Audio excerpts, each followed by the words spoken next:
You're listening to the Piano Parent Podcast with Shelley Davis, episode 349. Hey there, and welcome to the Piano Parent Podcast. I'm Shelley Davis, a longtime piano teacher and parent with my husband of 4 mostly musical kids. As parents, we spend so much time trying to encourage and motivate our kids. We wonder if we're doing the best things for them. We second guess our decisions, and we worry if we're going to scar them for life.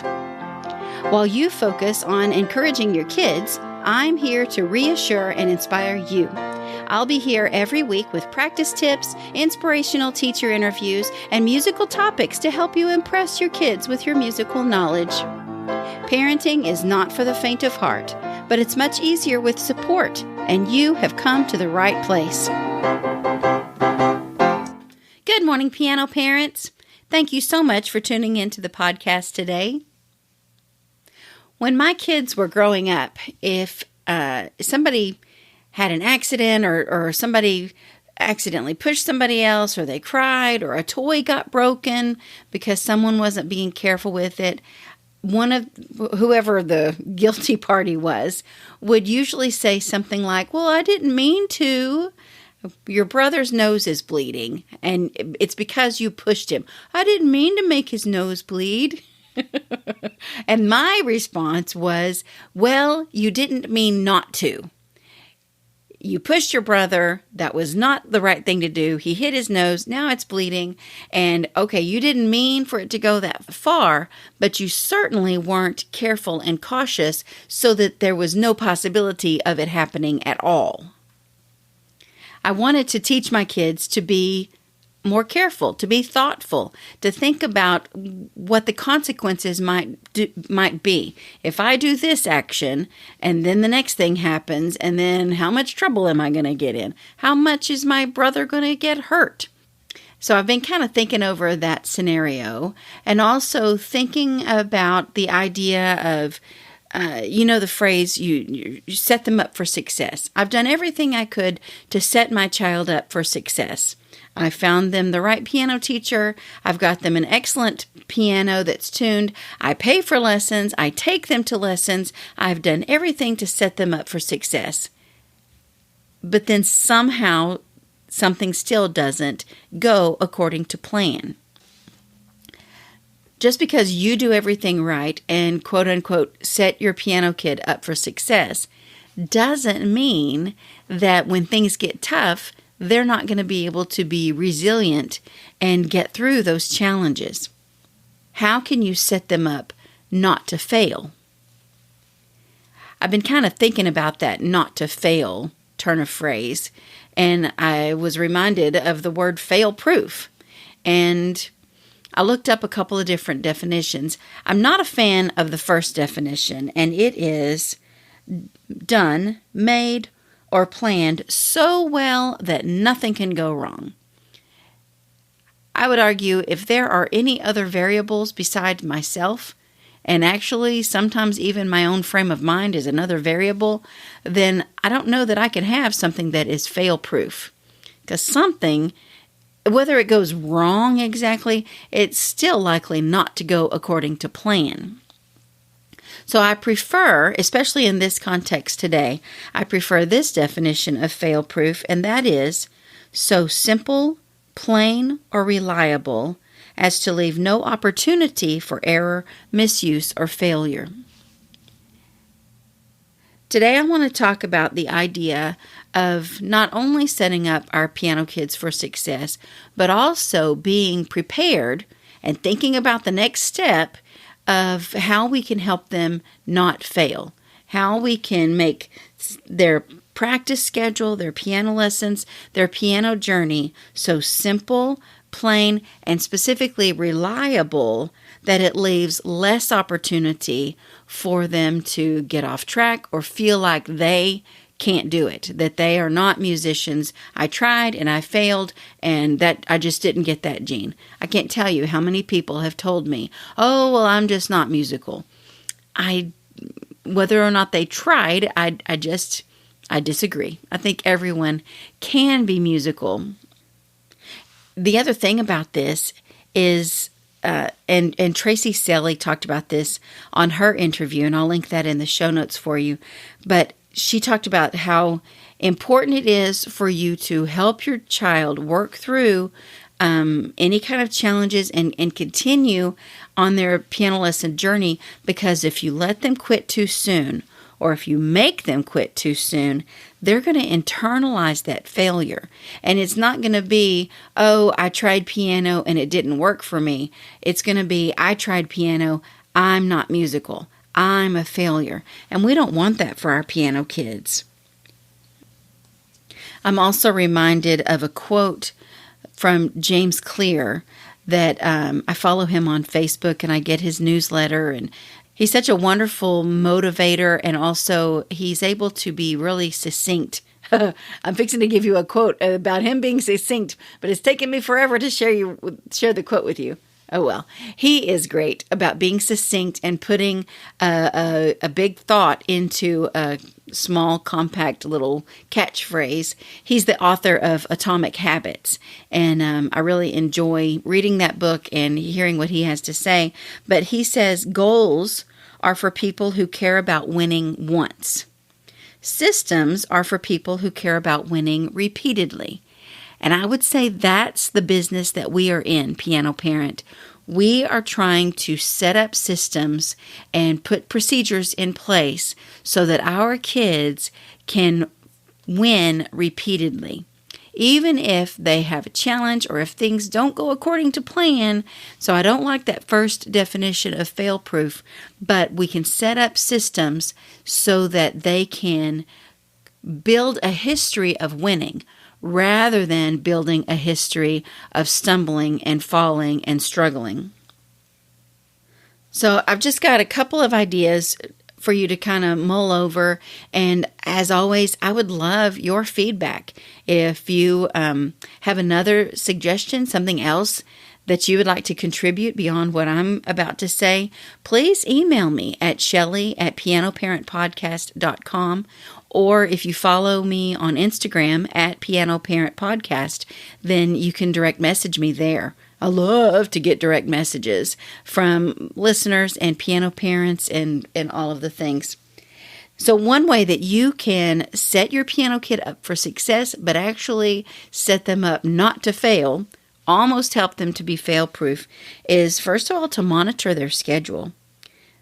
I feel like now that we are out of the pandemic, we spent a while, like 2021, okay, we're sort of out of the pandemic, but everybody's still a little bit nervous to get very involved in a lot of stuff. 22, we're a little bit more brave. Now that we're in 2023, I feel like everyone is trying to do everything. We're trying to catch up on all the things that we missed the previous 3 years.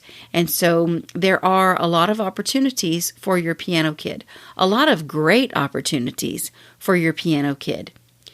But realistically, they can't do everything.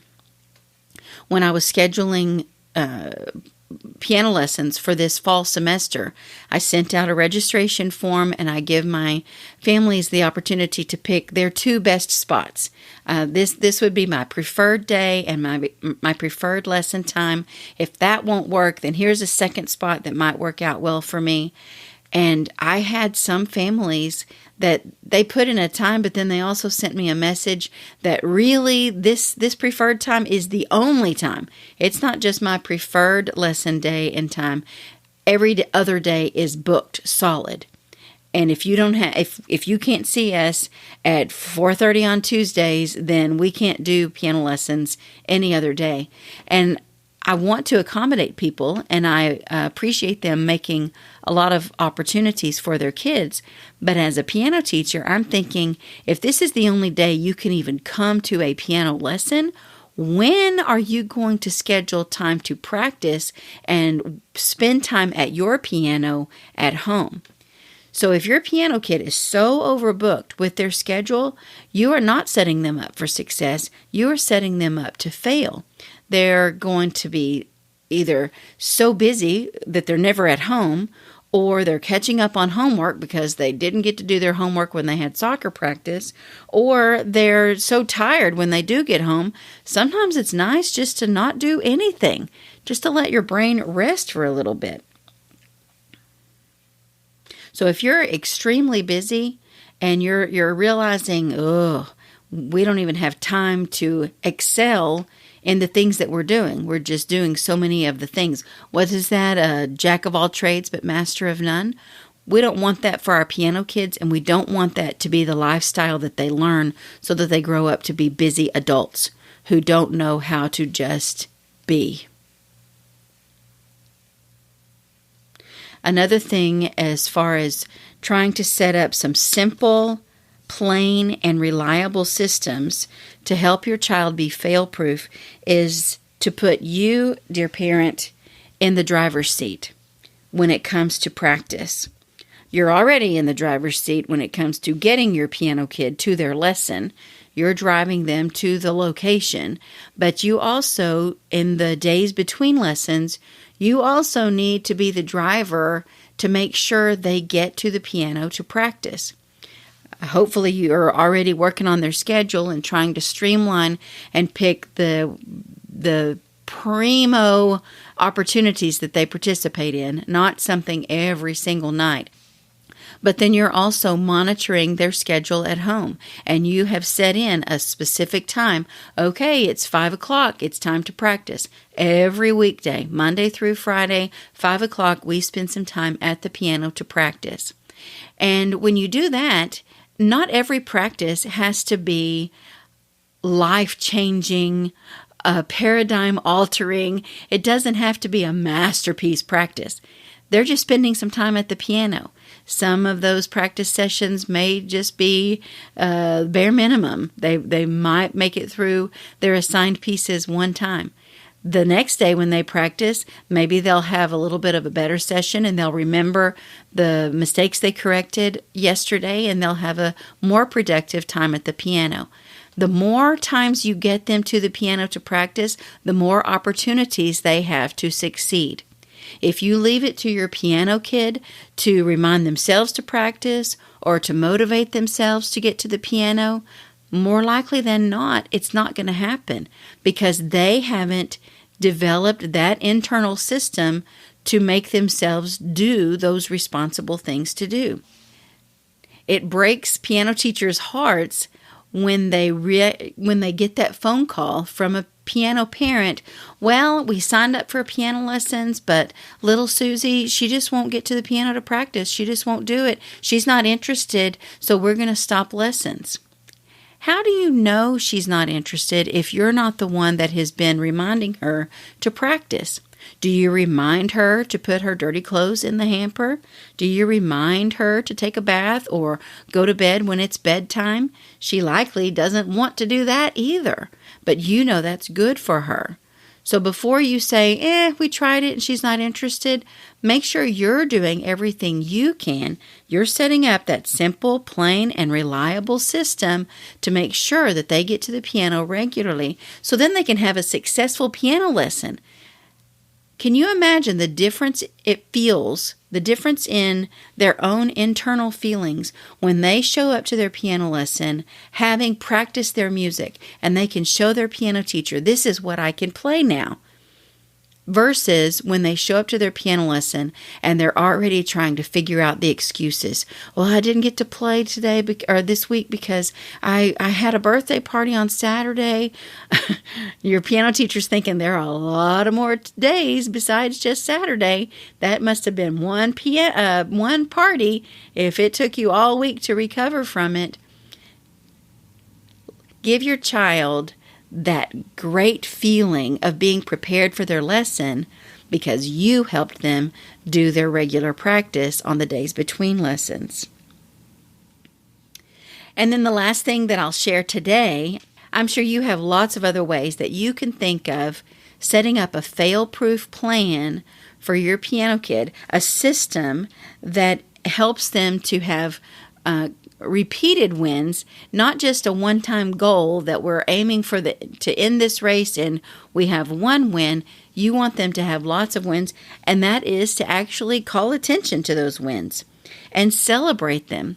I mentioned this briefly at the top of the episode, that you want to help your piano kid build a history of success as opposed to building a history of failure. I'm trying to remember where I heard this before. I'm sure it was on some talk show on television back when I watched talk shows on television. I don't really watch those anymore. But when your piano kid looks back on their week, they want to see that they have, more times than not, they have done their assignment. Even if we're talking about school, they have done their homework. They studied for their spelling words. They gave you that paper to sign, that permission slip or whatever. They do the things. And so then when they look back, oh yeah, I did the thing yesterday and I did the thing the day before. So today, what am I going to do? I'm going to do the thing because that's my history. That's the way I operate. Or if they look back, oh, I forgot my homework Monday, but it really wasn't so bad. The teacher didn't yell at me too much. And so I forgot to study for my spelling words, but I still got a 70. It wasn't an A, but I still passed. If you set up a history of them barely getting by, then what do you think they're going to do as they move forward? They're going to figure out ways that they can do the bare minimum and just barely get by. But they have you in their corner. They have you to remind them of how good it's going to feel, how proud of themselves they will be when they turn in their homework on time, when they put in a little extra effort to study those spelling words. So when they come for the test, boom, I know all of these words. This is so easy. I'm so proud of myself. Look at how smart I feel.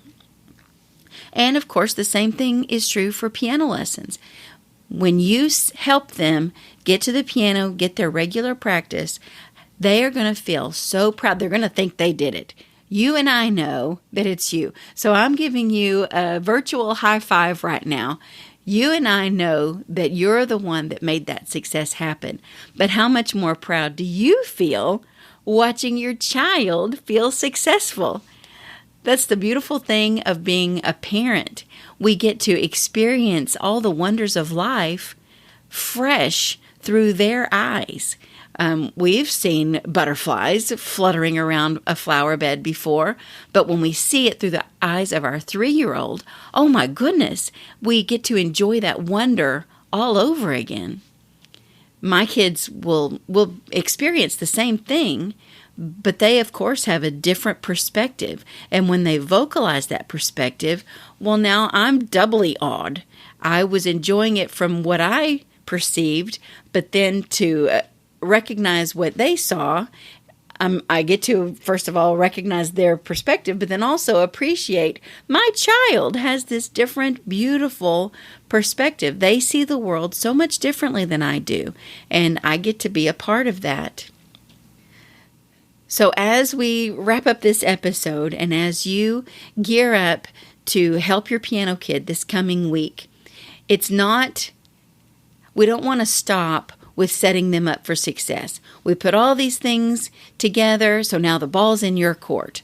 No. Piano parent, as long as your piano kid is in your house, and maybe even beyond that when they get a little older, you still want to do everything you can to help them be fail-proof. Not that first definition of done, made, or planned so well that nothing can go wrong. I don't believe that. I don't want to aim for that. That's already, I feel like a failure before I even start, just by reading that definition. I don't think that nothing can go wrong. And if nothing goes wrong, how much of a risk was it really? Or how engaging is it really? If nothing goes wrong, I kind of feel like maybe it's a little predictable and boring. And isn't life so much better when it's a little unpredictable? So I much prefer the fail-proof definition of so simple, plain, or reliable as to leave no opportunity for error, misuse, or failure. Thank you so much for listening. Thank you for everything that you're doing for your piano kid. If it feels like they don't appreciate it now, I hope you hear the sincerity in my voice that I appreciate what you're doing, and keep at it. I firmly believe that someday they will recognize the gift that you have given them. Keep doing what you're doing. Keep being an awesome piano parent. Keep being an awesome parent. And I'm grateful that you add piano in the mix. Thanks so much for listening today, and I look forward to seeing you again next week. And that's the end of today's episode. Thank you so much for hanging around all the way to the end. If you haven't done so already, this would be a great time for you to hit the subscribe button. If you're listening through Spotify or Apple Podcasts or whatever your favorite podcast player is, hit subscribe so you will be the first to receive next week's episode. I would love to connect with you. You can find me on Facebook and Instagram at Piano Parent Podcast, and you could just email me, Shelley@pianoparentpodcast.com.